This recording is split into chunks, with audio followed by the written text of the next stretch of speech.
Massa, what's up everybody? Ryan here. It's the middle of the night in Vietnam, but I'm awake to watch Galo in Libertadores. Galo is playing at Emelec. Galo will have the second game of this series at home next week. The first game we're playing at Emelec, which is a team from Ecuador. They're a pretty traditional team. However, they haven't been that great in recent years. A lot of the talk from like Sports Center, ESPN and all these is that the game doesn't even need to happen, that it's basically guaranteed Galo is going to go forward. I hate when that happens because it puts all the pressure on your team to have to go forward, and that it would be a dismal failure if you don't go forward. It can make people cocky to where they don't try hard enough. I hate when all of this news is that your team doesn't even need to go in the field. The result is already determined. Wish that hadn't happened. Galo is playing at Emelec today. I think that we should go forward. I think that we could win this game away today, but I don't think that it will be easy. Emelec is not a simple team to beat. I think that they will lose, but it won't be 5-0, 4-0, anything like that. I think that it will probably be 1-0 in this game, 1-0 in the next game, something like this, and Galo will go forward. So Galo at Emelec for the start of the knockout phases. This is the round of 16. Galo playing in Ecuador. Here we go.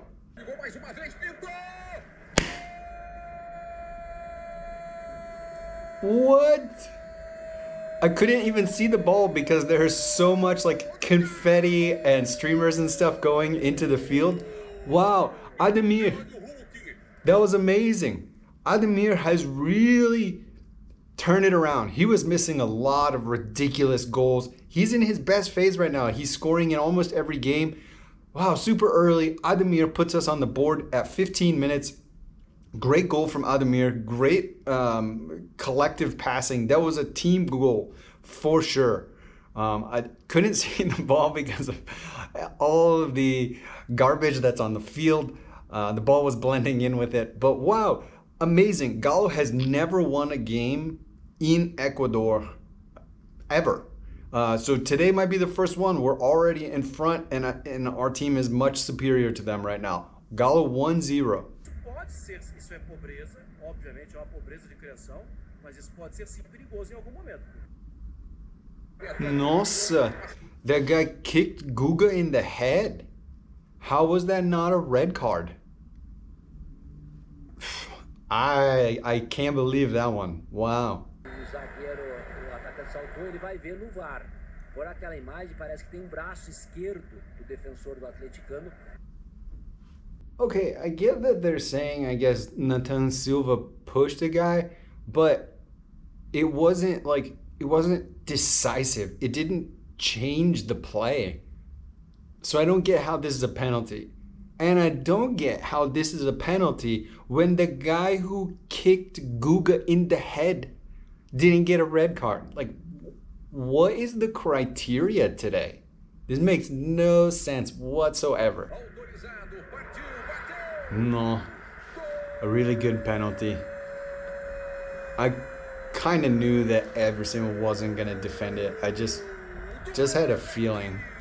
Just had a feeling that Everson wasn't going to defend it. So now it's 1-1. A childish play from Nathan Silva cost us a goal from a penalty. So Galo is now tied. In years past, I wouldn't have been unhappy to come away with a tie because we have a goal away from home. However, this rule of goals away from home no longer exists. So it doesn't matter if we tie and get goals away from home. It's still just a tie, and we need to go to the next game and resolve it. So in years past, this result would have been better than what it is this year. But I think that there's still enough time. We have been much better than them. I think that Galo can still win this game. Nossa.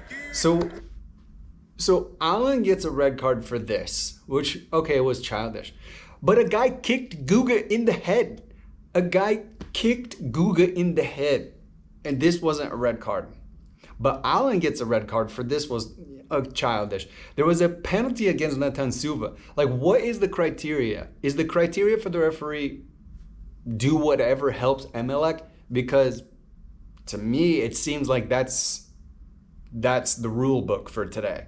And now Alan just really put our team at a huge disadvantage. We need to play the next, with stoppage time, probably another 25, 30 minutes with one less player away from home. Great job, Alan. This is the Alan of a couple years ago. He was always known for having a really short temper. When he first came to Galo, he got red cards and yellow cards and would get ejected from games really often.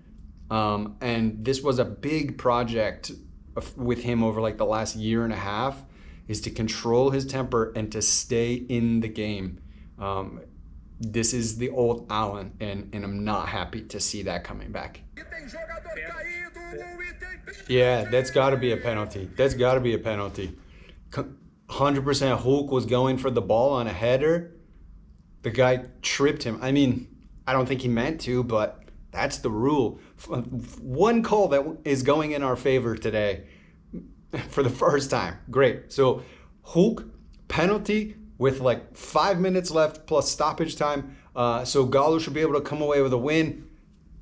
Here we go. Hulk. Seriously. Hulk, he misses every penalty in Libertadores. I don't get it. He missed a penalty last year in the semifinal that caused us to get eliminated by Palmeiras. He missed his penalty in the penalty shootout with Boca Juniors. Luckily, we still managed to go forward on that one. And now he missed this one. 3 penalties that he's kicked in Libertadores for Galo, and 3 that he has missed. That's the end of the game. Galo came away with a tie, which isn't bad, but com sabor de derrota, with the taste of a defeat. We were up in front. A stupid mistake caused us a penalty to give away a tie. We had a chance to put the game away right at the end. We had a couple of good opportunities to put the game away, but we had a penalty near the end of the game, and Hulk, in rare form, missed the penalty. But man, he continues missing all of his penalties in Libertadores, going back through last year to this year.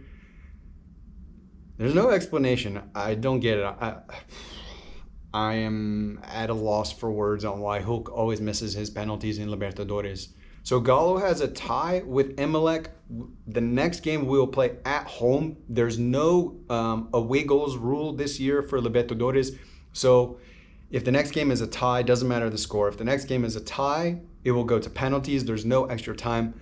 Galo needs to win and put it away. I don't want to suffer through penalties in the next game. We need to win and put it away. We need to watch out for childish mistakes, like a childish mistake that gives a penalty, a childish mistake that takes a red card, and one of our best players in the midfield is out for half of a game and all of the next game. Those kinds of childish mistakes, we need to get better. Our defense needs to still make some improvements. The attack was decent today. I'll say decent. So Galo came away with a tie. We continue our history of never winning a game in Ecuador. Maybe someday, but it wasn't today. Happy that we didn't lose, I guess, but we should have won. Thanks everybody for watching. Galo's next game will be on the weekend, going back to the Brazilian League. If you like what you're seeing, remember to like, share, and subscribe. Até a próxima. Ciao.